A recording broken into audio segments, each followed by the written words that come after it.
قل لا أجد فيما أوحي إلي محرما على طاعم يطعمه إلا أن يكون ميتة أو دما مسفوحا أو لحم خنزير فإنه رجس أو فسقا أهل لغير الله به فمن اضطر غير باغ ولا عاد فإن ربك غفور رحيم وعلى الذين هادوا حرمنا كل ذي ظفر ومن البقر والغنم حرمنا عليهم شحومهما إلا ما حملت ظهورهما أو الحوايا أو ما اختلط بعظم ذلك جزيناهم ببغيهم وإنا لصادقون فإن كذبوك فقل ربكم ذو رحمة واسعة ولا يرد بأسه عن القوم المجرمين سيقول الذين أشركوا لو شاء الله ما أشركنا ولا آباؤنا ولا حرمنا من شيء كذلك كذب الذين من قبلهم حتى ذاقوا بأسنا قل هل عندكم من علم فتخرجوه لنا إن تتبعون إلا الظن وإن أنتم إلا تخرصون قل فلله الحجة البالغة فلو شاء لهداكم أجمعين قل هلم شهداءكم الذين يشهدون أن الله حرم هذا فإن شهدوا فلا تشهد معهم ولا تتبع أهواء الذين كذبوا بآياتنا والذين لا يؤمنون بالآخرة وهم بربهم يعدلون۔ کہہ دیجئے جو میری طرف وحی کیا گیا ہے اس میں سے میں کسی کھانے والے پر کوئی چیز حرام نہیں پاتا جسے وہ کھائے مگر یہ کہ وہ مردار ہو یا بہتا خون ہو یا خنزیر کا گوشت ہو، بے شک وہ گندگی ہے، یا وہ جانور جو نافرمانی کا باعث ہو جس پر اللہ کے سوا کسی اور کا نام پکارا گیا ہو۔ پھر جو کوئی مجبور کیا گیا نہ تو وہ خواہش رکھنے والا ہے اور نہ ہی حد سے بڑھنے والا، تو بے شک آپ کا رب بہت بخشنے والا نہایت رحم کرنے والا ہے۔ تو یہاں پر جو چیزیں حرام ہیں ان کا ذکر کیا جا رہا ہے، جس میں سے ہر وہ حلال جانور جو بغیر کسی ذبح کیے طبعی موت مر جائے، یعنی اس کی ڈیتھ ہو جائے، وہ مردار ہوتا ہے، وہ بھی کھانا ٹھیک نہیں۔ اسی طرح غیر شرعی طریقے سے ذبح کیا گیا جانور بھی مردار ہے، مثلا کسی تیز دھار آلے سے ایک ہی دفعہ گردن کاٹ کے رکھ دی جائے، یا سخت گرم پانی ابلتے پانی میں کسی کو ڈبو کے مار دیا جائے، یا کوئی جانور کرنٹ لگ کے بجلی کا مر جائے، یا غیر شرعی ذبیحہ یا شکار جو صحیح طریقے سے نہ کیا ہو، یہ سب مردار کے حکم میں آتے ہیں۔ اور یہ مردار کیا ہے؟ حرام۔ خون زندہ کا ہو یا ذبیحہ کا، دونوں ہی حرام ہے، نہیں کھانا چاہیے، الا یہ کہ کوئی جمع ہوا خون جو شریعت نے خود حلال کیا، کلیجی اور تلی کی شکل میں۔ خنزیر کا گوشت حرام ہے اور اس کو گندگی کہا گیا ہے، جو مانوی گندگی بھی ہے اور حصی بھی۔ اور پھر جو جانور غیر اللہ کی خوشنودی کے لیے ذبح کیا جائے، کسی بزرگ کے نام پر یا کسی اور کو خوش کرنے کے لیے، چاہے اس پہ بسم اللہ پڑھی جائے، لیکن نیت اگر غلط ہے تو وہ بھی حلال نہیں۔ اور ان لوگوں پر جو یہودی بن گئے، ہم نے ہر ناخن والا جانور حرام کر دیا، اور گائے اور بکری میں سے ہم نے ان پر دونوں کی چربیاں حرام کر دی، سوائے اس کے جو ان کی پشتوں یا آنتوں نے اٹھائی ہوئی ہوں یا جو ہڈی کے ساتھ مل گئی ہوں۔ یہ بدلہ دیا ہم نے انہیں ان کی سرکشی کی وجہ سے، اور یقیناً ہم سچے ہیں۔ ناخن والے جانور سے مراد وہ جانور یا پرندہ ہے جس کی انگلیاں پھٹی ہوئی ہوتی ہیں نا، آگے کچھ تو ہوتا ہے نا جو بالکل ایک برابر ہوتے ہیں، یعنی الگ نہ ہو، جیسے اونٹ ہے اگر امیجن کریں، شتر مرغ ہے، بطخ ہے، یعنی صرف وہ پرندے یا جانور حلال تھے جن کے پنجے کھلے ہوں، یہ پہلے کی بات۔ اور پھر یہودیوں کے لیے چربی بھی منع تھی۔ نبی صلی اللہ علیہ وسلم نے فرمایا، اللہ یہود کو برباد کرے، جب ان کے لیے چربیوں کو حرام کیا گیا تو انہوں نے پگھلایا اور اس کی قیمت کھا گئے۔ آج کل مسلمان بھی حرام چیزوں کو ہیلے بہانے سے سیل کر کے بیچ کے اپنے لیے مال کو حلال سمجھتے ہیں۔ پھر اگر یہ آپ کو جھٹلائیں تو کہہ دیجئے تمہارا رب وسیع رحمت والا ہے، اور مجرم قوم سے اس کا عذاب پھیرا نہیں جاتا۔ بات یہ کہ انسان کے اعمال یا تو اسے اللہ کی رحمت کے قابل بناتے ہیں یا پھر عذاب کے مستحق، کیونکہ اللہ تعالیٰ مجرم قوم کو ہی عذاب دیتا ہے، اور ظالم کی سرکشی جتنی بھی بڑھتی جائے وہ اللہ کے عذاب کو نہیں ڈال سکتا، اللہ کا مقابلہ نہیں کر سکتا۔ وَلَا يُرَدُّ بَأْسُهُ عَنِ الْقَوْمِ الْمُجْرِمِينَ۔ وہ لوگ جنہوں نے شرک کیا ان قریب کہیں گے، اگر اللہ چاہتا تو نہ ہم شرک کرتے اور نہ ہمارے باپ دادا، اور نہ ہم کوئی چیز حرام قرار دیتے۔ اسی طرح ان لوگوں نے بھی جھٹلایا جو ان سے پہلے تھے، یہاں تک کہ انہوں نے ہمارا عذاب چکھ لیا۔ کہہ دیجئے کیا تمہارے پاس کوئی علم ہے تو اسے ہمارے لیے نکال لاؤ، تم تو صرف گمان کی پیروی کر رہے ہو اور صرف قیاس آرائیاں کر رہے ہو۔ شرک کرنے والے اپنے شرک کا الزام کس کو دیں گے؟ اللہ کو۔ ہم اور ہمارے باپ دادا اس لیے شرک کرتے تھے کیونکہ اللہ نے ہمیں کرنے دیا تھا۔ کسی کام کو کرنے دینے کا مطلب یہ نہیں کہ اللہ تعالیٰ اس سے راضی بھی ہے۔ مثلاً آپ کے بچے جو بہت ضد کرتے ہیں تو آپ کچھ باتیں ان کی مان لیتے ہیں نا، آپ ان کو اجازت دے دیتے ہیں اگرچہ آپ کا دل خوش نہیں ہوتا، تو اس کا یہ مطلب نہیں کہ اگر آپ نے اجازت دی تو وہ پھر درست ہو گیا کام۔ اللہ کی رضا اس کی شریعت کی پابندی میں ہے، جو جتنا اس کی پابندی کرے گا اتنا ہی اللہ کو راضی کرے گا۔ اور اللہ تعالیٰ کیوں کفر کرنے والوں کو کفر کرنے دیتا ہے، یہ شرک کرنے والوں کو شرک کرنے دیتا ہے؟ یہ اللہ کی مشیت ہے جس کو اللہ کے سوا کوئی نہیں جانتا کہ اس کے پیچھے کیا حکمت ہے۔ اللہ کی رضامندی جن کاموں میں ہے ان کو بتانے کے لیے اس نے پیغمبر بھیجے ہیں، تو ہمیں ان سے سیکھنا چاہیے کہ اللہ کو کیا پسند ہے۔ ہر بات پر دلیل حاصل کرنے کا طریقہ کیا؟ قُلْ هَلْ عِنْدَكُمْ مِنْ عِلْمٍ فَتُخْرِجُوهُ لَنَا، یعنی تمہارے پاس کوئی علم ہے یا اپنی بات کرنے کی کوئی دلیل ہے تو اس کو ہمیں دکھاؤ۔ یعنی جب لوگ نامعقول بات کریں تو آپ ان سے کیا کہیں؟ دلیل مانگیں۔ اگر کوئی کہے مرغی حرام ہے، مثلا چکن، ویسے تو کوئی کہے گا نہیں، لیکن دلیل لاؤ، کوئی ثبوت لاؤ۔ یعنی جو اس قسم کے دعوے کریں نا، کسی بھی چیز کو حرام قرار دیں جو آپ کے خیال میں حرام نہیں، تو آپ ان سے پھر دلیل مانگا کریں۔ یہ قرآن بتا رہا ہے آپ کو، قرآن سکھا رہا ہے، قُلْ هَلْ عِنْدَكُمْ مِنْ عِلْمٍ، کیا یہ بات تم کسی علم کی بنا پہ کہہ رہے ہو؟ ہم نے پڑھا تھا، لاؤ پھر کدھر پڑھا تھا، دکھاؤ۔ فَتُخْرِجُوهُ لَنَا، کہہ دیجئے پس کامل دلیل تو اللہ ہی کی ہے۔ دلیل بھی کون سی مانی جائے گی؟ جو اوپر سے آئی۔ پھر اگر وہ چاہتا تو ضرور تم سب کو ہدایت دے دیتا۔ کہہ دیجئے اپنے ان گواہوں کو بلاؤ جو یہ گواہی دیتے ہوں کہ واقعی اللہ نے اسے حرام کیا ہے، پھر اگر یہ گواہی دے دیں تو آپ ان کے ساتھ ہرگز گواہی نہ دیں۔ یعنی اگر اکثریت بھی کسی حلال کو حرام کہہ رہی ہے تو آپ نے ان کے ساتھ نہیں ملنا، اور نہ آپ ان لوگوں کی خواہشات کی پیروی کریں جنہوں نے ہماری آیات کو جھٹلایا اور جو آخرت پر ایمان نہیں لاتے، اور یہ دوسروں کو اپنے رب کے برابر قرار دیتے ہیں، حالانکہ اللہ کے ساتھ کسی کی برابری ہو ہی نہیں سکتی۔ تو حق کی بنیاد کثرت تعداد نہیں ہوتی، دلائل ہوتے ہیں، اور دلائل بھی کون سے؟ جو اللہ کی طرف سے آتے ہیں۔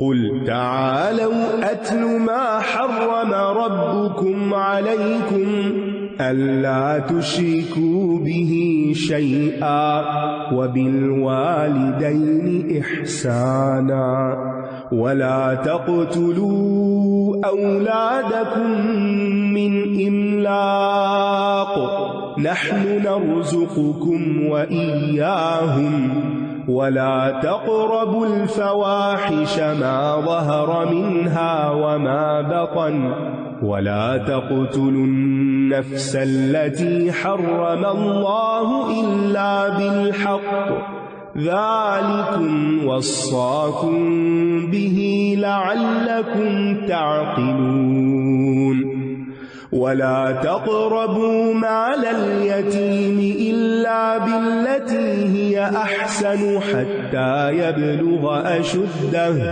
وأوفوا الكيل والميزان بالقسط لا نكلف نفسا إلا وسعها وإذا قلتم فاعدلوا ولو كان ذا قربى وبعهد الله أوفوا ذلكم وصاكم به لعلكم تذكرون وأن هذا صراطي مستقيما فاتبعوه ولا تتبعوا السبل فتفرق بكم عن سبيله ذلكم وصاكم به لعلكم تتقون ثم آتينا موسى الكتاب تماما على الذي أحسن وتفصيلا لكل شيء وهدى ورحمة لعلهم بلقاء ربهم يؤمنون. کہہ دیجئے آؤ میں تمہیں پڑھ کر سناؤں جو تمہارے رب نے تم پر حرام کیا ہے، یہ کہ تم اس کے ساتھ کسی چیز کو شریک نہ ٹھہراؤ اور والدین کے ساتھ احسان کرو اور تنگ دستی کے ڈر سے اپنی اولاد کو قتل نہ کرو، ہم ہی تمہیں رزق دیتے ہیں اور انہیں بھی، اور تم بے حیائی کے کاموں کے قریب بھی نہ جاؤ جو ان میں سے ظاہر ہوں اور جو چھپے ہوں، اور نہ تم اس جان کو قتل کرو جسے اللہ نے حرام ٹھہرایا ہے مگر حق کے ساتھ۔ اس نے تمہیں ان سب باتوں کی تاکید کی ہے تاکہ تم عقل سے کام لو۔ یہ اسلام کی تعلیمات کا خلاصہ ہے۔ سب سے پہلے شرک سے پرہیز، کسی بھی چیز کو اللہ کے ساتھ شریک مت کرو، نہ کسی انسان کو، نہ جن کو، نہ فرشتے کو، نہ پہاڑ کو، نہ پتھر کو، نہ دریا کو، نہ درخت کو، نہ کسی پرندے کو، کسی کو نہیں۔ کوئی چیز کتنی بھی بڑی ہو، کتنی بھی فائدہ مند ہو، وہ پیدا کرنے والے کے برابر نہیں ہو سکتی۔ کیا ماں اور بچہ درجے میں برابر ہو سکتے ہیں؟ نہیں، کیونکہ ماں تو ماں نے پیدا کیا ہے اور بچہ بچہ ہے، وہ دونوں کا اپنا مقام ہے۔ اسی طرح اللہ خالق ہے، باقی سب مخلوق ہے، مخلوق خالق کے برابر نہیں ہو سکتی۔ مختلف چیزوں کو جو پوجا جا رہا ہے اس کی لاجک کیا دیتے ہیں؟ یا تو وہ چیز بہت بڑی ہے، یا اس کے نقصان سے ڈرتے ہیں، یا اس سے بہت فائدہ۔ مثال کے طور پر اگر گائے کو پوجتے ہیں تو کیوں پوجتے ہیں؟ دودھ ہے۔ زمین کو کیوں پوجتے ہیں؟ مدر ارتھ، نیچر کو۔ تو یعنی اس سے متاثر ہیں یا اس سے فائدہ سمجھتے ہیں اور پھر ہر چیز اس کی طرف منسوب کر دیتے ہیں۔ تو یہ سب سے بڑا گناہ ہے کہ انسان اللہ کے ساتھ کسی کو شریک کر لے، حالانکہ پیدا اللہ نے کیا۔ اللہ کی صفت الخالق الخلاق جو ہے یہ کسی اور میں نہیں ہے، صرف وہی خالق، اور یہ سب سے بڑی بنیاد ہے اس کے الہ ہونے کی۔ اور پھر صرف پیدا نہیں کیا بلکہ پال بھی رہا ہے، ٹھیک ہے، سب کچھ وہی دے رہا ہے، حفاظت بھی کر رہا ہے۔ دوسری چیز تعلیمات میں سب سے اہم انسانوں کے حقوق میں والدین کے ساتھ احسان، والدین کے ساتھ احسان، کیونکہ والدین تکلیف پہ تکلیف اٹھا کر بچے کو پالتے ہیں، بڑا کرتے ہیں، اور صرف پالتے نہیں بلکہ محبت سے پالتے ہیں، اپنے پر اس کو ترجیح دیتے ہیں۔ تو اللہ اور اس کے رسول کے بعد سب سے بڑا حق ماں باپ کا حق ہے۔ والدین اگر اولاد کے حقوق میں کوئی کمی کوتاہی کر بھی دیں تو ان کے حقوق میں کوتاہی نہیں کرنی چاہیے۔ کسی مدر کا ایک سوال آیا میرے پاس کہ مدر کو کیا کرنا چاہیے، کیونکہ بیٹی بہت ناراض ہے اس سے کس بنا پر کہ آپ مجھے چھوڑ کر جاب کرنے چلی جاتی تھیں، آپ نے میری کیئر نہیں کی، مجھے محبت نہیں دی، اور چھوٹی چھوٹی بات پہ والدہ سے لڑتی۔ اب آپ خود سوچیں کہ ماں جاب کیوں کرتی تھی؟ انہی بچوں کی ضرورت پوری کرنے کے لیے۔ تو شیطان کوئی نہ کوئی خیال دل میں ڈال دیتا ہے، جو ملا ہوتا ہے وہ تو بھول جاتے ہیں کہ اتنا جو انہوں نے بڑا کیا تمہیں، یعنی 24-25 سال کے تم ہو گئے اور تمہاری ضروریات پوری ہو رہی ہیں، اور تمہاری تعلیم کا خرچہ اٹھایا، اور تمہارے لیے چھت فراہم کی اور کھانا فراہم کیا اور پکا کے تمہیں کھلایا، کیا کیا نہیں کیا، کتنی تکلیفیں اٹھائیں۔ ایک ایک دن کو انسان گنے، اور سب کچھ بھلا کے انسان کہے آپ نے جاب کیوں کی، مجھے کیوں چھوڑ کے گئی تھی۔ تو جو خواتین شوقیہ جابز کر رہی ہیں نا اور بچے چھوٹے ہیں، انہیں توبہ کرنی چاہیے۔ یہی بچے کل بڑے ہو کر آپ ہی کے خلاف گواہی دیں گے اور آپ ہی کے خلاف کھڑے ہو جائیں گے۔ اس لیے جو جس کا حق ہے اس کو دیا جائے۔ اور والدین سے بدسلوکی جو ہے وہ جائز نہیں، چاہے والدین نے حق میں کوئی کمی بھی کر دی ہو، جاب کر لی ہو اور تمہیں نہ دیکھا ہو یا تمہیں چھوڑ کے کہیں چلے گئے ہوں، ویسے بھی کسی کی بدسلوکی کا جواب بدسلوکی سے نہیں دینا چاہیے۔ اور والدین سے بدسلوکی انسان کو ناکام کر دیتی ہے، انسان کہیں کا نہیں رہتا، کیونکہ ماں کے جو آنسو نکلتے ہیں یا دل دکھتا ہے تو آہیں نکلتی ہیں اس کی جو عرش تک پہنچتی ہیں۔ اور پھر اس کے بعد اولاد کا حق ہے کہ نہ پیدا ہونے سے پہلے اور نہ بعد اس کو قتل نہیں کرنا چاہیے، کیونکہ رزق کا ذمہ دار اللہ ہے۔ بعض اوقات والدین کو اولاد کی وجہ سے رزق ملتا ہے اور اولاد کو والدین کی وجہ سے رزق ملتا ہے، لہذا دونوں ہی ایک دوسرے کے قدردان ہوں۔ پھر ہر فحش کام کے قریب جانے کی حرمت بیان ہوئی ہے، فواحش، فاحشہ، فحشاء، فحش، ہر وہ قول یا فعل جو قباحت میں بہت بڑا ہوا ہو، جیسے زنا، شدید بخل وغیرہ، عمل قوم لوط اور چھپ کے زنا کرنا، چوری کرنا، یہ سب چیزیں۔ اور پھر گناہوں کے قریب نہیں جانا چاہیے کیونکہ وہ گناہ کے ارتکاب کا باعث بن جاتا ہے۔ اور اللہ سے بڑھ کے کوئی غیرت والا نہیں، اس لیے اس نے ہر طرح کی بے حیائی حرام کی ہے۔ اور باطنی فواحش جو ہے ما ظہر منہا وما بطن، ان سے بھی آگاہ رہنا چاہیے۔ خیالات بھی فحش نہیں ہونے چاہیے، پاکیزہ ہونے چاہیے۔ پھر بغیر حق کے کسی کو قتل نہیں کرنا چاہیے۔ یہ سب ایسے کام ہیں جن کے ارتکاب سے عقل بھی قباحت محسوس کرتی ہے، اور ان چیزوں سے بچنے والا خیر کے رستے پہ چل پڑتا ہے۔ تو کرنے کا کام کیا؟ والدین زندہ ہوں یا وفات پا چکے ہیں ان کے ساتھ احسان کریں، دعا کی شکل میں، صدقے کی شکل میں، ان کے دوستوں کے ساتھ حسن سلوک کی شکل میں، ان کے رشتہ داروں کو پوچھ کر۔ اور تم یتیم کے مال کے قریب نہ جاؤ مگر اس طریقے پر جو سب سے اچھا ہو، یہاں تک کہ وہ اپنی جوانی کو پہنچ جائے، اور ناپ اور تول انصاف کے ساتھ پورا کرو۔ ہم کسی جان کو اس کی طاقت سے بڑھ کر تکلیف نہیں دیتے، اور جب تم بات کرو تو عدل سے کام لو، اگرچہ وہ قریبی رشتہ دار کے خلاف ہی کیوں نہ ہو، اور اللہ کے عہد کو پورا کرو۔ یہ وہ حکم ہے جس کی اس نے تمہیں تاکید کی ہے تاکہ تم نصیحت حاصل کرو۔ کس چیز کی تاکید ہے؟ کہ جب انسان بات کرے یا کوئی فیصلہ کرے تو عدل و انصاف سے کام لے، کسی کے بارے میں ناروا بات نہ کرے، ہر معاملے میں انصاف ہونا چاہیے، چاہے اپنے نفس کے خلاف جائے۔ اور اللہ کے عہد کو پورا کرو، یعنی اسلام قبول کر کے اللہ اور اس کے رسول کی اطاعت کا وعدہ پورا کرو۔ اللہ کے نام پر کیے گئے لوگوں کے ساتھ جو عہد ہے ان کو بھی پورا کرنا چاہیے۔